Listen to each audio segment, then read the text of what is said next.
Hi, I'm Gita Lovegood, and we just had Field Charms and SOS Training announced in Wizards Unite. So, as you guys know, we have had skill trees in Wizards Unite since it launched, and they have all said coming soon for continuing skill trees.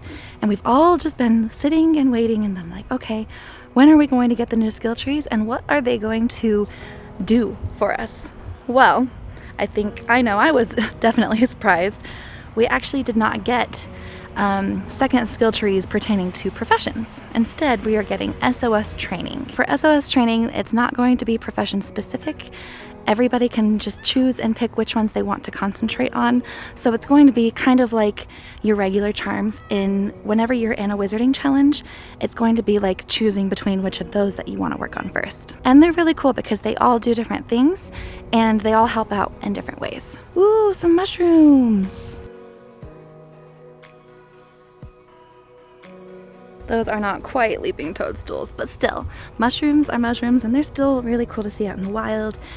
And I'm a firm believer in magic, so I'm just like, ooh, what lives here? I need to be careful where I step so I don't actually accidentally step on something magical that might be in a higher dimension than us that I just can't see because it is so light that it's in a higher dimension, that it's non-physical to this dimension. Let me go ahead and jump over to this announcement that we got earlier today, and that will explain a bit of what is to come. Building a path to progress with SOS training. We're starting off year 2 of Harry Potter Wizards Unite with a major update through SOS training. After listening to player feedback, we looked to develop a new feature that would give players new and exciting ways to grow while fulfilling their magical potential as a witch or wizard. Since launch, we've really seen players gravitate to the parts of the game related to professions, and we can definitely understand why. Professions grant access to unique skills that can be leveraged in dynamic magical combat, but it's also the primary area in the game where you really get to have freedom of choice as well as the ability to see your progress as you get stronger. We wanted to introduce a similar system with SOS training that would also offer customization, new skills, and compelling rewards as you continue to level up. To track your progress, your SOS Task Force Appraisal will serve as the new way to show you how you're getting stronger throughout your entire wizarding journey. To represent the idea of continuing progression, we really looked to the idea of specialized training offered by the SOS Task Force. It was a great opportunity to show what kind of learning and growth would be possible as an adult in the wizarding world. Just because you're no longer at Hogwarts or another magical school, I love that they include other magical schools, thank you. Just because you're no longer at Hogwarts or another magical school doesn't mean you're not gaining new experiences and continuing to learn and develop your skills as a wizard. We wanted to reinforce the idea that learning is a lifelong experience. I love that. It really is. I try to learn something new every day. Personally, I'm constantly trying to learn and grow and become a better version of myself. So that is great to encourage, and I love that they're doing that. Players have dedicated a lot of time and energy into developing their magical skills as a member of the SOS Task Force. So we wanted SOS training to complement existing game systems. The lessons have been created in a way that helps show how multiple seemingly disparate aspects of the game are actually deeply interconnected. As you continue to level up and unlock additional skills, the connections between different parts of the game will become more and more apparent. SOS training was also an opportunity for us to give players more clarity and agency in game overall. Some game mechanics have thus far been somewhat opaque to the player. So when designing lessons, we focused on making the game more transparent and intuitive. We know how frustrating it can be when a confoundable resists your spellcast or when a rare foundable escapes. Yeah, for sure. These mechanics have always had their own balance within the greater game, including ways to impact them, such as raising your wizarding level or using certain potions. But we wanted to overhaul these kinds of mechanics to make them easier to understand, while also creating more opportunities for players to directly impact the outcomes themselves. Another goal we had for this feature was to make sure it was fair for players of all levels. We wanted to reward longtime players by unlocking lessons up to whatever level a player may happen to be. but also introduce new resources so that all players can start from a similar baseline in this new aspect of the game together. With SOS Training, if you're new to the game, you'll also have a clearer path in the beginning to help guide you through the early stages. And if you've been playing for a while, you'll now have a lot more ability and freedom to immediately impact core parts of the game that are important to you and your playstyle. Harry Potter Wizards Unite is unique in its ability to let you explore the magic of the wizarding world right in your own neighborhood. To help reinforce this idea, we introduced field charms as an additional way for players to interact with the magic in the world around them. With the ability to cast field charms on traces and points of interest, players will now have new reasons to walk and discover things nearby. We also wanted to use these new spells as an opportunity to introduce more ways for friends to play together. Whereas previously, the only way to interact with other players at the map level was by placing dark detectors in inns, now casting inn and greenhouse charms will conjure rewards on the map for all nearby players.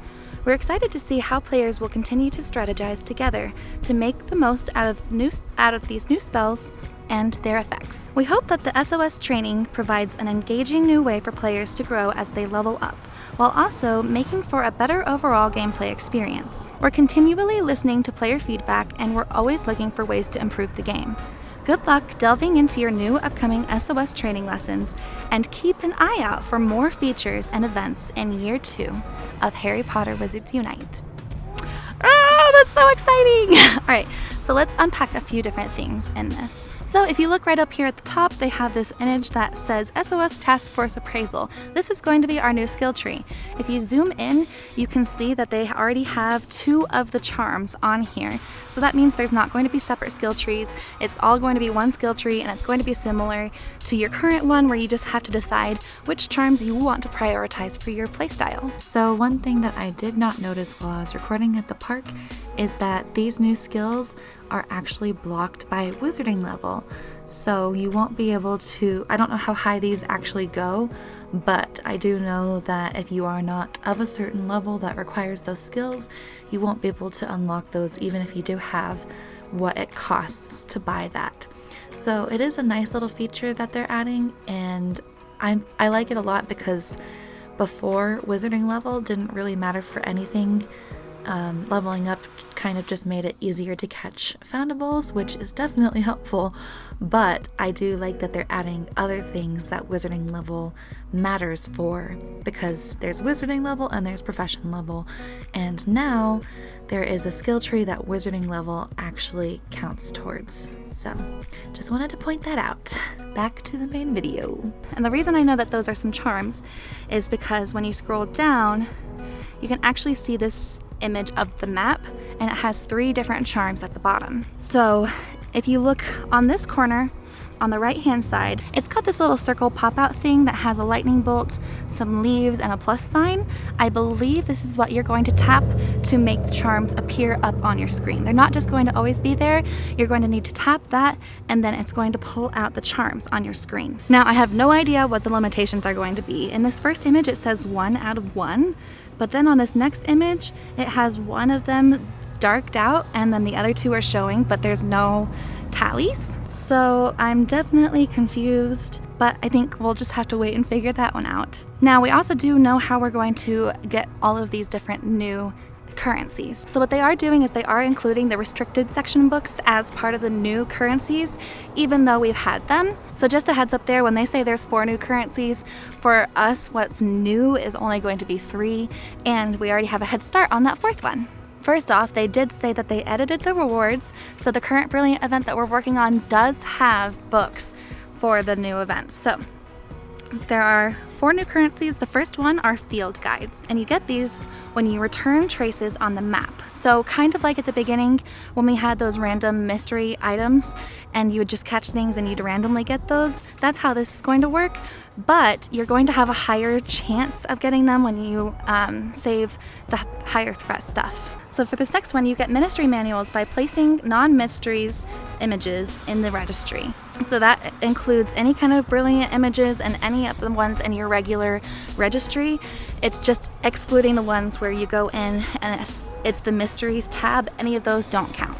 They'll also only count once you're on the bronze page or higher. So on the basic page, you're not going to get them. And then, of course, you already know about the restricted section books being limited to our Brilliant events, but the Defense Against the Dark Arts books are also going to be limited to events. I'm not sure if it's only Brilliant events or if it might include other events. We can definitely hope it includes other events, and I am slightly inclined to think so. So when you actually look at the skill tree, you can see up at the top that they actually have like 4,000 of those SOS manuals, and then they have 4,000 of the Defense Against the Dark Arts books and only 900 of the restricted section books.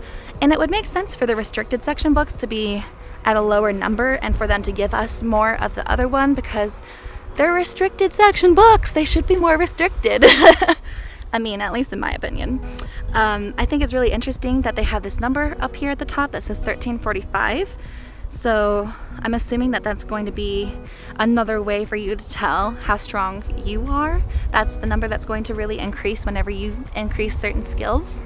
And it looks like this might be located in the same area, because if you look at the bottom, it says SOS training and then there's combat training. So I think our profession skill trees are going to be located under the second tab that says combat training, and I think this first tab that's automatically going to open is going to be this SOS training, which is very interesting. Overall, I'm definitely excited for this update. It's super surprising. It has a lot of potential, and yeah, I'm excited to see what it's going to bring. So I don't think I covered this in what I read so far, but we do know that you're going to be able to place a charm on an inn, and whenever you do that, it's going to basically pop up a bunch of spell energy on the ground around the inn. Likewise, you can do a charm on a greenhouse, and that's going to pop up rare ingredients on the ground around the greenhouse. And with both of these, you can share them with your friends. Whatever you see, they'll also see. There's also another charm that you can do on traces. Now, this is going to pop up more traces around you, but this is only going to be for you. Other people are not going to see those same traces. So just keep that in mind. Honestly, it's going to be up to you on which charm you focus on first. Everybody lives in different areas, everybody has different things that are normal for them on the map and not normal for them on the map, so just think about what you would want personally. Like, is it really going to help you to do a spell energy charm to get more of that, or is it really going to help you to be able to cast a charm to get more rare ingredients? It's all up to you, and only you know the answer. But that's the beauty of this game. Everybody has a different playing experience, and you do have control over that playing experience, as they have said in this article. They want us to be more in control and know more how things are working. And I know especially, like, this should help a lot of the complaints about, like, things departing. I know for me it's hard to keep all the dawdle drafts, and then it can be a lot.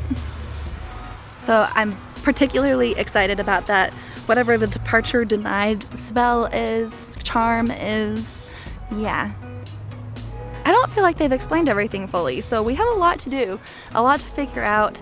I know I'm going to be doing some testing, so if you want to do any kind of like field testing with me, feel free to reach out, and I'll kind of like let you know the basis of things, but at the same time, my boyfriend and I have talked about it. We're gonna go out and do some testing together to figure a lot of this out right when it launches. But, you know, a lot of that is just partially my OCD brain taking over, where I'm just like, I have to know. So, we'll see. I'm so excited. All right, now I'm hoping that the clouds will roll in enough for me to do my portkey video before it starts raining. We'll see. And I'm trying to get back into things as normal. It was an intense month. If you followed me on Twitter, you might know that Mercury retrograde hit me pretty intensely. Yes, when Ferenzi says Mars is bright tonight, it's not just nonsense. He's being for real. Yeah, I've talked a little bit about that off and on too. Walk around a little bit with you guys. Overall, I'm excited to get back into recording. I have done a lot of different like personal introspection and processing and realizing what was kind of not working for me with being able to create videos like I want to and making this whole YouTube dream work. So, yeah, I did a lot of mental work and introspection, did a lot of home organization, as I'm sure most of you guys have, to try to like get things to be in a good flow where I'm not getting distracted by things. overall, great things, and I'm excited to get back into things. My style might switch up a little bit as I'm trying to figure things out some more, but it should be good because it's me more recording what I want to record instead of what I think I should record, which I think is very, very important. I need to get back into shape. Spent entirely too long inside. So yeah, if you hear me huffing and puffing, I'm out of shape. Don't judge me. I'm trying to get back into shape, you know. It takes process. It takes work. At least I'm doing it.